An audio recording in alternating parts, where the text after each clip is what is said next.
जरा सोच कर देखिए, जिस देश में आप रहते हैं वहाँ की मिट्टी कम से कम उपजाऊ होती जा रही है, जिससे फसल उगाना मुश्किल होता जा रहा है। भारतीय राजधानी में रेतीले तूफान की हालत बनी हुई है और अब इस इलाके के जल्द ही रेगिस्तान बनने की आशंका है। मिट्टी का रेत बनना और मिट्टी का कटाव दोनों ही चिंता के विषय हैं। Soil is the habitat. मिट्टी ही वो जगह है जो अनगिनत जीवों का घर है। उन पनपते जीवों के कारण ही मिट्टी में सब कुछ पैदा होता है। हमें खाना मिलता है, जानवर जिंदा रहते हैं। ये सब इसलिए होता है क्योंकि मिट्टी अच्छी है। जब मिट्टी अच्छी नहीं रह जाएगी, यानी कई मायनों में आपने दुनिया को बर्बाद कर दिया है।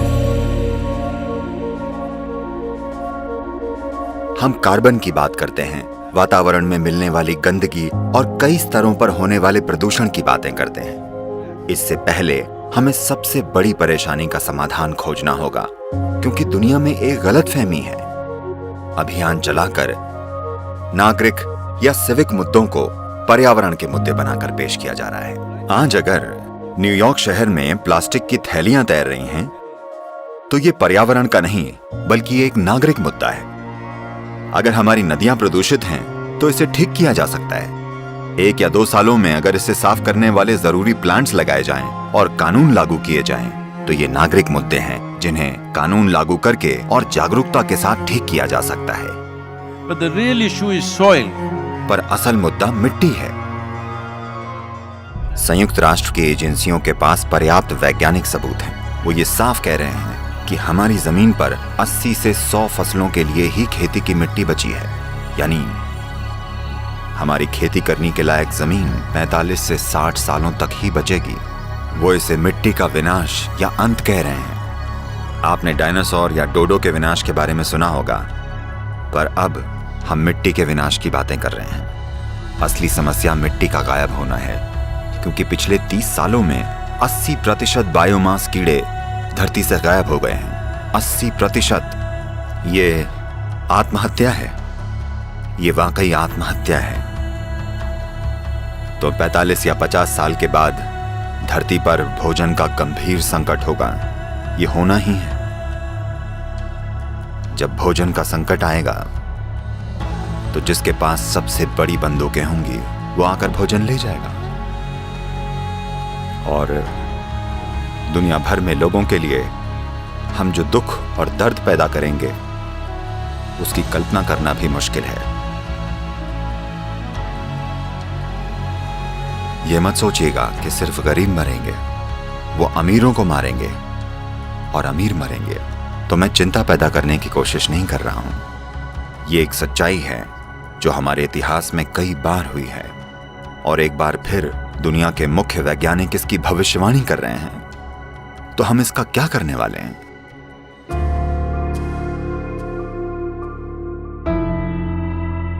मिट्टी क्यों जा रही है, कहां जा रही है? देखिए, अगर आप रेत में कार्बनिक या ऑर्गेनिक सामग्री मिला दें तो मिट्टी बन जाती है, और मिट्टी से अगर कार्बनिक या ऑर्गेनिक सामग्री निकाल लें तो ये रेत बन जाती है। अगर आप वर्षा वन में जाएं, तो मिट्टी में जैविक सामग्री का स्तर 70% से ज्यादा होगा।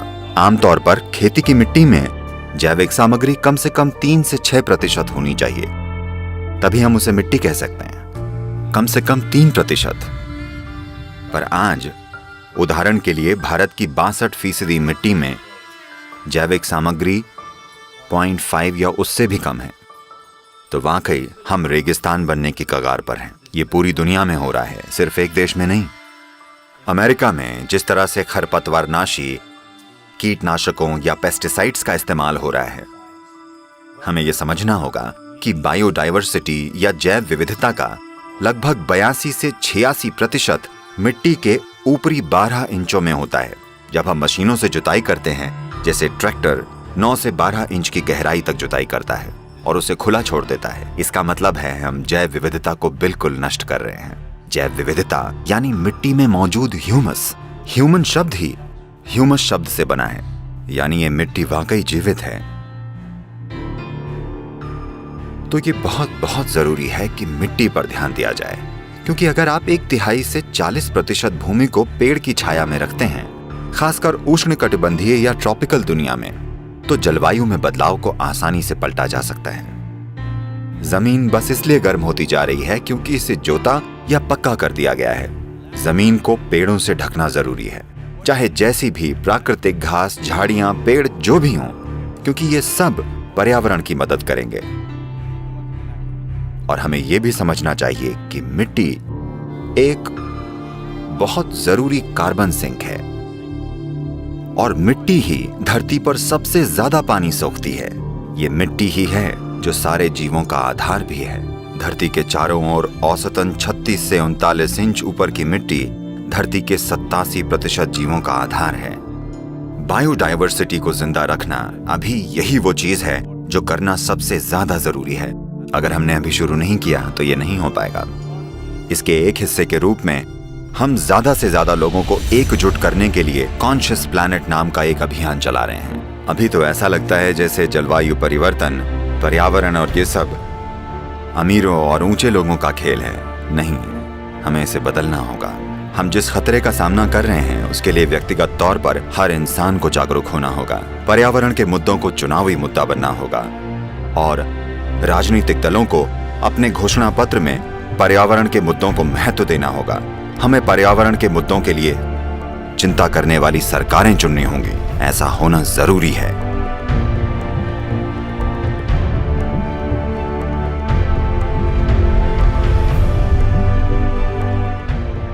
तो हम ये देख रहे हैं कि 192 देशों के लिए नीतिगत सिफारिश कैसे लाई जाए।